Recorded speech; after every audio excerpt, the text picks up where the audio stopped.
This is the Oraimo Hypertype mechanical gaming keyboard. Is this a good keyboard? I've had it for over a year now, so let's talk about it. Hey there, King Techk here with another video to helping you make informed purchase decisions. Alright, so today we're talking about the Oraimo Hypertype mechanical gaming keyboard. But first, if this is your first time, welcome. Do well to subscribe, and if you're a returning subscriber, thank you for your time, and do well to watch the video to the end so you can learn all about this keyboard. Now let's get started.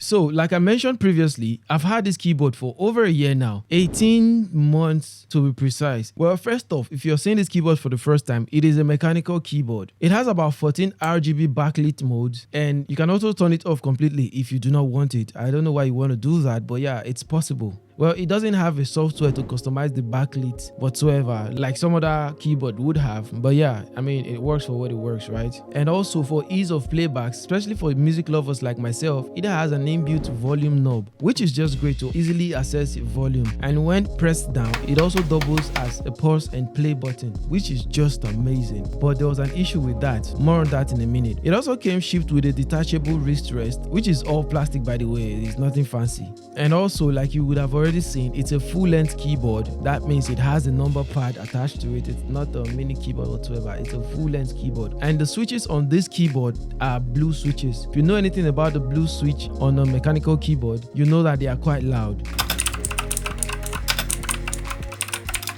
So yeah, that's something you should consider. In an office setting, this is not ideal because, I mean, imagine everybody typing on a loud keyboard. Absolutely not. This is preferable for gamers and indoor use mostly. Well, for its connectivity, it's a wired keyboard. That might be a turn off for a lot of people, but well, it's what this keyboard has. And talking about the build quality, it has an amazing build quality. Really sturdy, doesn't flex whatsoever. That was something I noticed from the get-go to begin with. So back to my experience with this device. I've used this device almost every day in the last 18 months. So you can imagine the workload it has undergone, the typing and the stroking and the hitting it has undergone. Well, I honestly expected it to start, misbehaving along the way. Well, has it? It has actually started showing that, yo, you have used me more than enough. So, and I'll tell you about that in a minute. If you're enjoying the video so far, please do hit the like button and subscribe. It helps the channel out a lot, and I appreciate you for that. Now let's go back to the video. So I've had only two issues with this device since I've been using it for how long I've been using it. The first one about the backlit. Well, there used to be a backlit behind this knob, this volume knob right here, but that died in, I think, in like 4 to 5 months in. That was when I started. I was like, oh, so these things actually do die. And I was sort of like expecting more of the backlit to, give up one after the other or here and there. But it turns out that the backlit on the keys, on the keyboard itself, are all very much intact. I mean, that was surprising given that the volume knob on died not too long. And the second issue I've had with this keyboard in my 18 months of usage, because of the workload I believe I've really put this thing through, some of the keys do not respond upon first stroke, especially the keys I usually hit frequently like the underscore, the J, and a few others. They've sort of like weakened, so I'll tend to hit it more than once before it responds.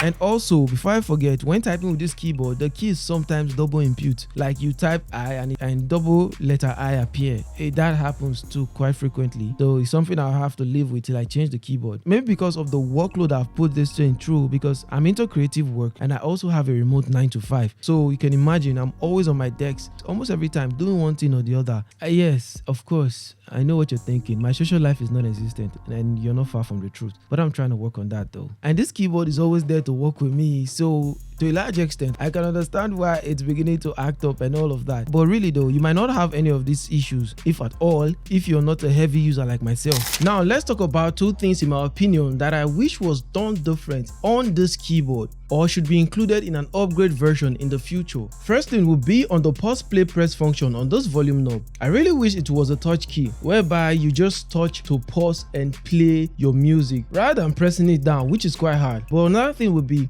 if adding a touch function would make the keyboard more expensive, then they should consider making the button softer. A more softer button would probably work because pressing this down feels too rigid. Secondly, The print on the keys, in my opinion, are poorly done. They should pay more attention to that or even use a gaming style font for it. Because let's be real, the target market for this keyboard is mostly gamers and creatives like myself, not so much for an office setting or for business people. So gaming style font would definitely appeal more to gamers. So that is something they definitely should consider. Of course, I know you can switch keycaps to get whatever font you want on your keyboard, but that's an unnecessary extra cost to the customer. I mean, this was my old keyboard, and as you can see, it has gaming style print on its keycaps, and this is way cheaper than this Oraimo's keyboard. So I see no reason why Oraimo cannot do that, and the cost of the keyboard would remain the same. So, but all in all, this I think is an amazing keyboard. Honestly, there are not many mechanical keyboard out there that offers as much as this keyboard has to offer, talking about the build quality, especially at the price point it's being sold at, really. So it's still a good buy in my opinion.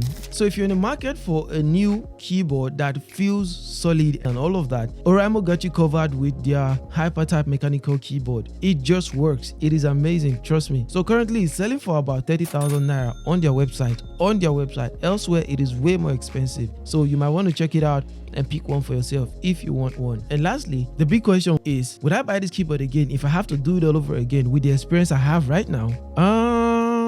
Absolutely, I would definitely pick it up again because the keyboard is really good. It's really good. Like I said, I mean, before I actually settled for this one, I have searched, trust me, checked all over. You cannot get a good mechanical keyboard as good as this one at the price range it's selling for, really, unless you are willing to pay a lot more than that. Then of course you can go higher, but for that price point you cannot get elsewhere.